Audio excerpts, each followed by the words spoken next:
हाल ही में दिल्ली में वायु प्रदूषण का स्तर इतना खराब हो गया कि लोगों का अपने घरों से निकलना मुश्किल हो गया। सरकार ने लोगों से अपील की है कि ज़रूरी काम होने पर ही अपने घरों से निकलें।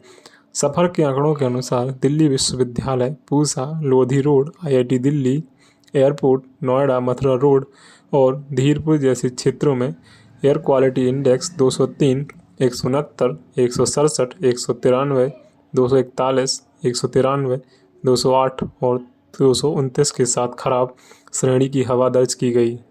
दरअसल 0 और 50 के बीच एक एयर क्वालिटी इंडेक्स को अच्छा, 51 से 100 के बीच संतोषजनक, 101 से 200 के बीच माध्यम, 201 से 300 के बीच खराब, 301 से 400 के बीच बहुत खराब, 401 से 450 के बीच गंभीर और 450 से ऊपर गंभीर माना जाता है।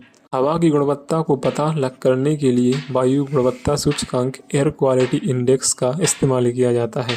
दरअसल इसके एक नंबर के जरिए दर्शाया जाता है।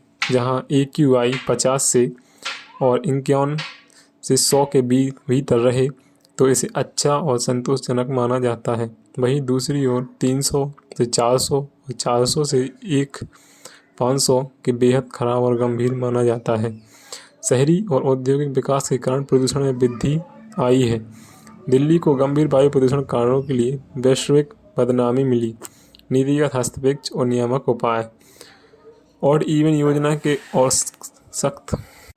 पड़ोसी राज्यों में पराली जलाने से प्रदूषण की समस्या बढ़ी है। मौसम संबंधी शिकायतों ने प्रदूषण के स्तर को बढ़ा दिया। इलेक्ट्रॉनिक वाहनों और नवीन प्रौद्योगिकियों का परिचय, साझा समाधानों के लिए अंतर्राष्ट्रीय संगठनों के साथ सहयोग। सोमवार को दिल्ली का वायु गुणवत्ता सूचकांक 263 दर्ज हुआ, जो कि खराब श्रेणी में रहा। वहीं रविवार के मुकाबले 50 सूचकांक में कमी आई थी।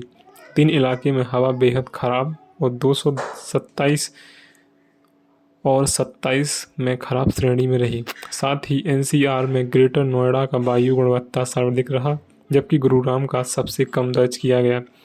दिल्ली के पर्यावरण मंत्री गोपाल राय ने कहा है कि हम अपने डेटा का विश्लेषण कर रहे हैं। इससे पता चलता है कि दिल्ली में धूल प्रदूषण कम हो रहा है। पूरी दिल्ली में धूल विरोधी अभियान चलाया गया है और सभी क्षेत्रों पर ध्यान केंद्रित किया जा रहा है। पानी का छिड़काव किया जा रहा है, इसलिए PM10 कम हो रहा है, लेकिन PM2.5 बढ़ रहा है। वाहनों से होने वाला प्रदूषण और बाहर बायोमास जलाने से होने वाला प्रदूषण इसमें प्रमुख भूमिका निभाता है। इसे ध्यान में रखते हुए हमने तैयारियों के संबंध में दिल्ली सचिवालय में एक बैठक बुलाई है। जन जागरूकता अभियान रेड लाइट ऑन, गाड़ी ऑफ, जो 26 अक्टूबर से शुरू किया जाएगा। बढ़ते प्रदूषण के कारण दिल्ली की हवा धीरे धीरे जहरीली होती जा रही है। प्रदूषण हवा में सांस लेने से परेशानी होने लगी है। हर साल लगभग इसी समय प्रदूषण को लेकर स्थिति नाजुक हो जाती है, जो हमारे स्वास्थ्य के लिए बेहद हानिकारक है। प्रदूषण की वजह से न सिर्फ पहले से बीमार लोगों की दिक्कतें बढ़ी जा रही हैं, बल्कि युवाओं में भी कई तरह की परेशानियां देखने को मिल रही हैं। ये जहरीली हवा कई गंभीर बीमारियों का कारण बन सकती है। आइए जानते हैं वायु प्रदूषण के कारण किन बीमारियों का जोखिम बढ़ता है। ऐसे में सरकार ने लोगों से कहा है कि सभी लोग घरों से तभी निकलें जब जरूरी काम हो। अनावश्यक घरों से ना निकलें। घरों से बाहर निकलने पर मास्क का उपयोग जरूर करें और मास्क को उतारें ही नहीं। लगभग 6 साल के बच्चों को घर से ना निकलने दें। हालांकि बारिश के कारण प्रदूषण के स्तर में सुधार आया है।